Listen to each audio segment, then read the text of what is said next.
Have you ever had your mom look at you dead in the eyes and say, "I hate you," or accuse you of stealing from her when you're the only one paying her bills?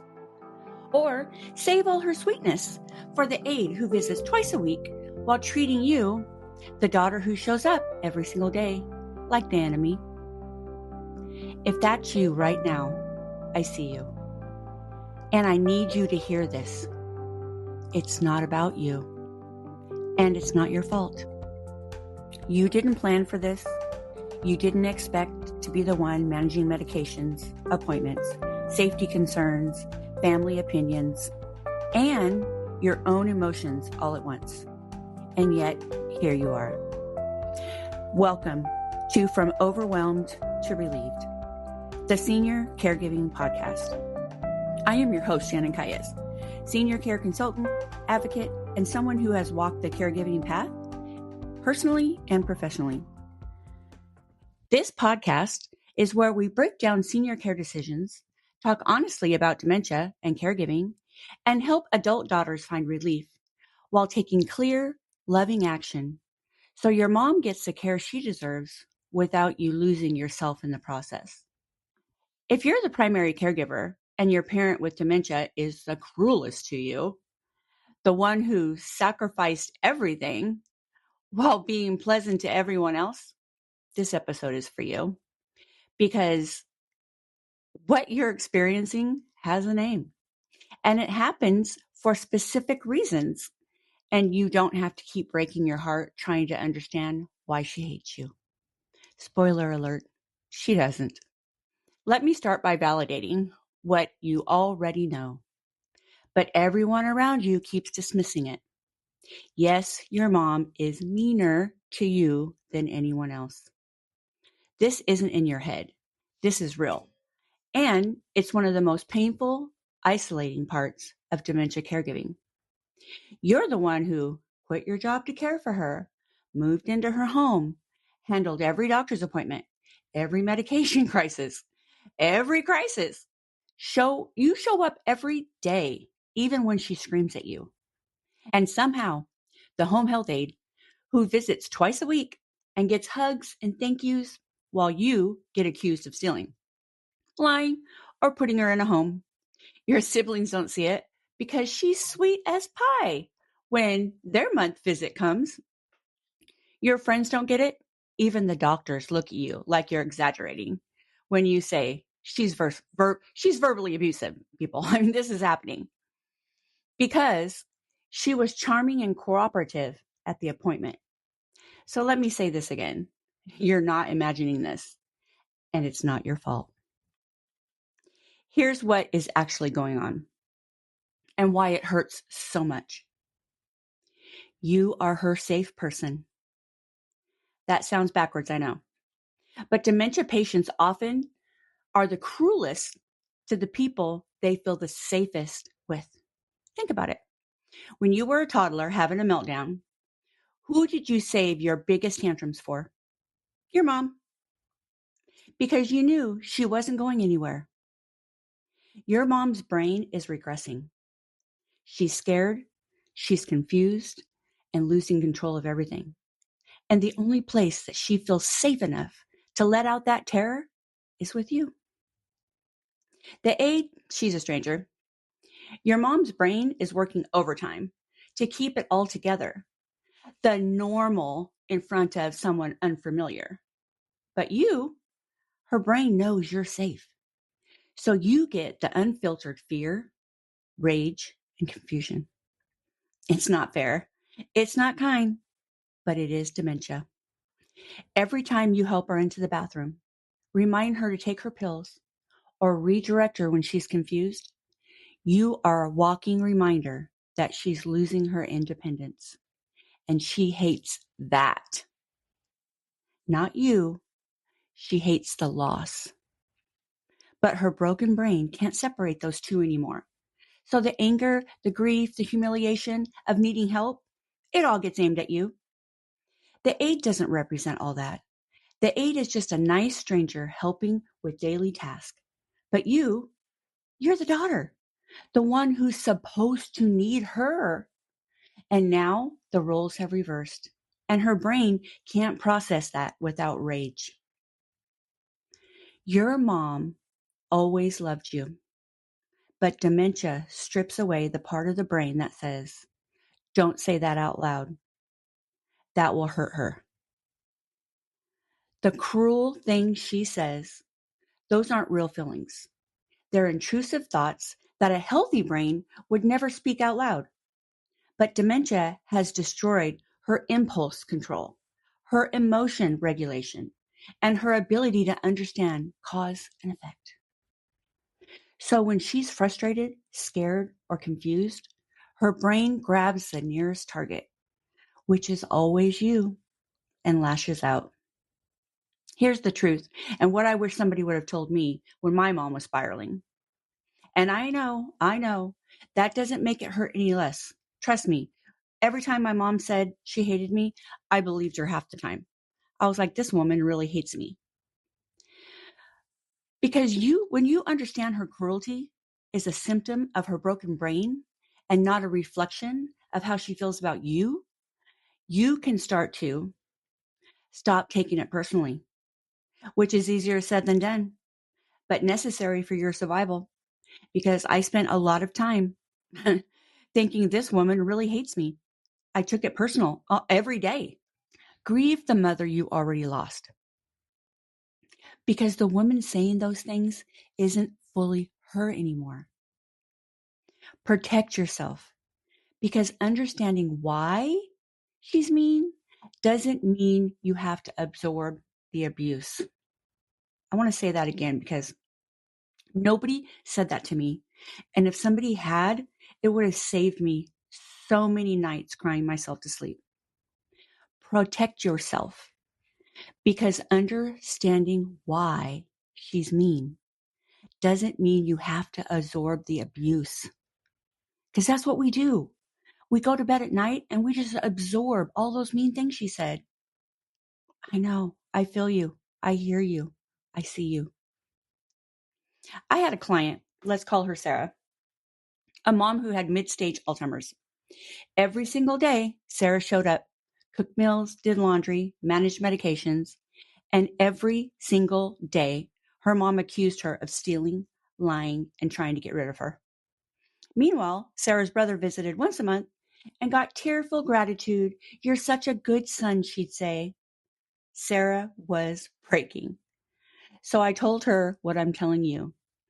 Your mom's brain sees you as safe. That's why you get the worst of it. And I know it feels like punishment, but it's actually the highest compliment a broken brain can give. Sarah cried because it didn't feel like a compliment. It felt like torture. But here's what changed. Sarah started separating mom from dementia. When her mom lashed out, Sarah would say, sometimes out loud and sometimes just to herself, that's not my mom. That's the disease talking. And then she'd walk away, take a breath, and come back when she could. She also started setting boundaries. She hired an aide to be the bad guy, the one who insists on showers, med, and etc. Could you imagine? Oh, she stopped trying to reason with her mom during outbursts. She gave herself permission to leave when it got too much. Did her mom's behavior change? No, dementia doesn't work that way. But Sarah's response changed, and that saved her. And what can you do right now? If your parent with dementia is the cruelest to you, here's what you need to do. 1, name it. I like to say that, I know. Name it. Say it out loud. This disease is not my mom. Write it down. Put it on a sticky note where you'll see it. Repeat it every time she lashes out. This won't make it hurt less immediately, but over time, you'll stop internalizing the cruelty. And stop defending yourself. When she accuses you of something ridiculous, like stealing, lying, abandoning her, your instinct is to defend yourself. Don't. Her brain cannot process that logic. Defending yourself only escalates the fight. Try this instead. Redirect. I hear you're upset. Let's have some tea. Validate the reason. Validate the feeling, not the accusation. It sounds like you're feeling scared. I'm right here, Mom. I'm right here. Walk away. If it's not a safety issue, leave the room. Give her and you some space. Bring in reinforcements. You cannot be the only person doing this. You will break. Hire aides. Ask family to step up. Lean on respite care. And here's the truth. No one tells you. Sometimes your mom will be kinder to paid caregivers than to you. And that's okay. Because your job isn't to be the one that she's so sweetest to. Your job is to make sure she's cared for, even if it means stepping back and letting someone else be the favorite. Grieve. You know, this is one thing that I'm so grateful that I did for myself. This part is hard, but it's necessary. You need to grieve the mother you've already lost. Because the woman saying those cruel things, she's not fully your mom. And pretending she's just in a bad phase and she'll go back to normal will destroy you.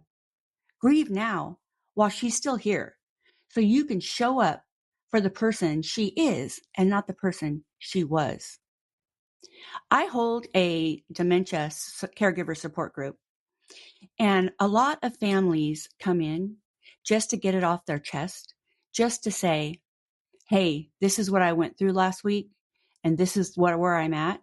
And a lot of other people in the room are doing the exact same thing or going through the exact same thing. And it's healing somehow to hear that someone else is parent or sibling or spouse, I meant to say, is going through the same thing. It's sad, but it's true. And it's the disease. It's not you. Weekly challenge. Here's your challenge for this week. Write a letter to yourself and title it, "This is the disease, not my mom." In that letter, write down one thing your mom recently said that hurt you, why it hurt you, and then finish it with, but I know this is dementia talking and not her, and I will not carry this as truth. Share one thing publicly on Instagram, in a support group, wherever it feels safe. Talk about what it's like to be the safe person. Sometimes when you talk about that, you'll find a little humor there somewhere. And sometimes a little humor helps. Use this language if it helps. She's cruelest to me because I'm her safe person. And that's the hardest compliment I've ever received. You'll get a chuckle from someone, trust me. Tag Clark County Senior Resources so I can see your post and send you some encouragement. This week's mantra, I am not the villain in her story. I am the hero in mine. Say it every morning. Say it when she lashes out. Say it until you believe it. If this episode felt like it was speaking directly to you, it was. You don't have to figure it out alone. And here's the truth. You're not supposed to.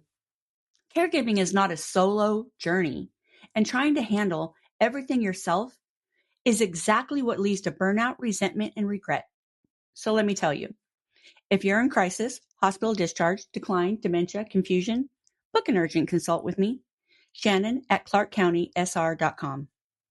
Or you can just text me, 564-227-8847. If you need help with clarity, if you need someone to help you make a plan and take action without pressure, guilt, reach out. That's what I'm here for. I work with families, not corporations, and my loyalty is to you, not facilities, not quotas, not anyone else's agenda. And please do these 3 things. Subscribe and rate this episode. Recently, I had someone reach out and say they didn't know where to subscribe and rate. And so if you're on Apple, you just got to go to the main show notes and scroll all the way down. and the little stars will be there in a place where you can leave a review. What I've learned is iHeartRadio does not allow for that type of a rating. They don't have a rating system, but all the other ones do. So that really helps me with my episodes. Also, share this episode with another daughter who's quietly carrying too much guilt. You know her. She's the one that always says, I'm fine. Everything's fine, but looks exhausted. Send this to her. Let her know she's not alone. Do the challenge. Write that letter. Share your truth publicly. And tag Clark County Senior Resources on Instagram. Let's normalize the reality of caregiving, the hard, the messy, and the beautiful. Next week, we're tackling another tough caregiving reality that no one talks about enough.